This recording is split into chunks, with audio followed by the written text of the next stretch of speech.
Imagine your CFO logs in from Denver, and then 2 minutes later, there's another login from Eastern Europe using their same credentials. No VPN, no justification, just straight up impossible travel, and likely your CFO is compromised. And here's the wild part. Most companies wouldn't detect this for hours, maybe days. But with Entra's risk-based access policies, the attacker in this case would automatically be blocked before they ever touch the user's email, SharePoint, or Teams, even if they have the compromised user's real password or session token. So in today's episode, I'll show you exactly how Entra detects impossible travel and how to set up the risk-based access policies to stop these attacks instantly. Risk-based policies have existed now for some years in Microsoft, but recently they've made some enhancements that now also support passwordless deployments that I'll be showing you in this video as well. Let's go ahead and dive in. So to dive in here, guys, I want to show you a brief diagram to articulate how Microsoft is classifying user risk within Entra based off of the sign-in logs.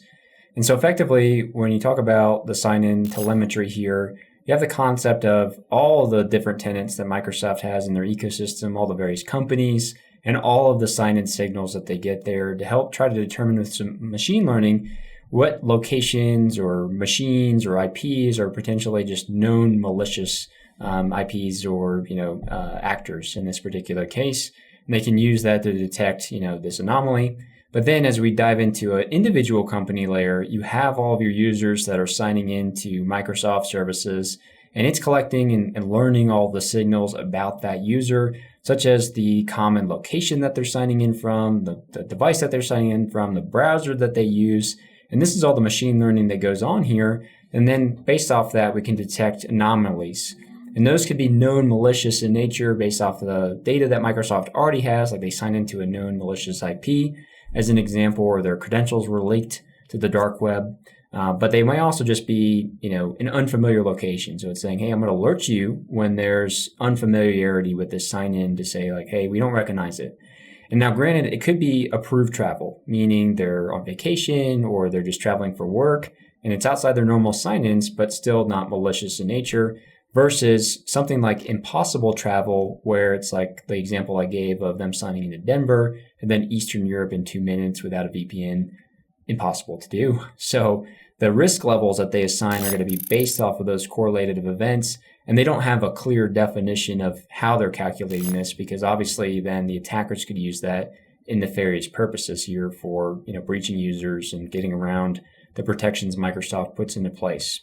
So Microsoft will assign a risk score, to a user based off of that telemetry that they're getting back, and there's a variety of different levels here. Basic premise here is that they might score a low risk level because a user signed into Boise, Idaho after 8 hours of signing into Denver. Still legitimate, can be done type of thing with the plane, and that might be low because it's very unfamiliar that they signed in from this location. Could be none though. They might not even classify this, versus high, Denver to Tokyo, right, as an example here.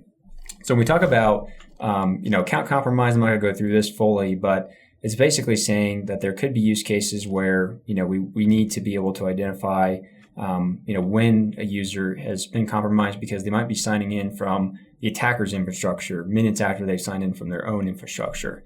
And so these protections that we have in place, we can actually provide controls with conditional access that I'll show here that would actually prevent and block the user or make them reset their password or revoke their sessions, right? If it's a session token that was stolen.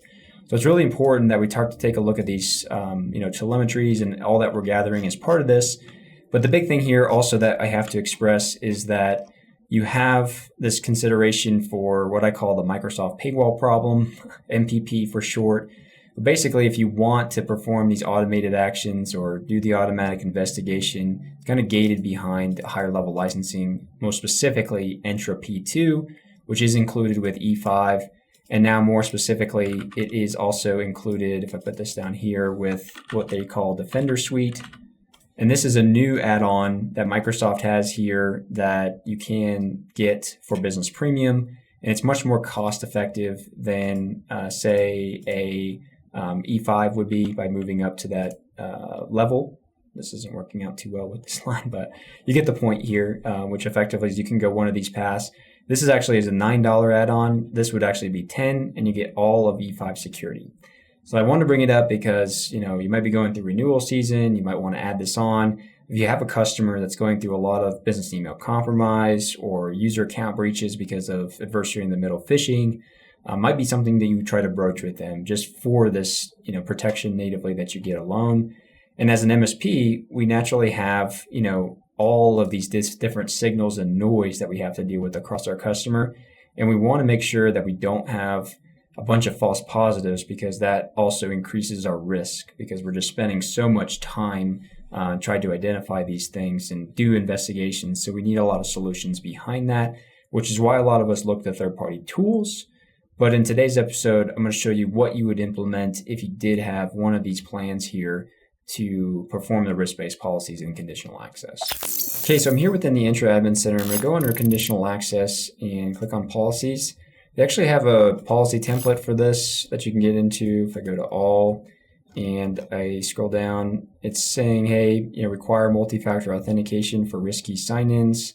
That's certainly one as part of this, but this one actually is only making you, basically reinforce another factor of multi-factor for sign-ins, which is helpful, as part of this for things like token theft, as an example within here.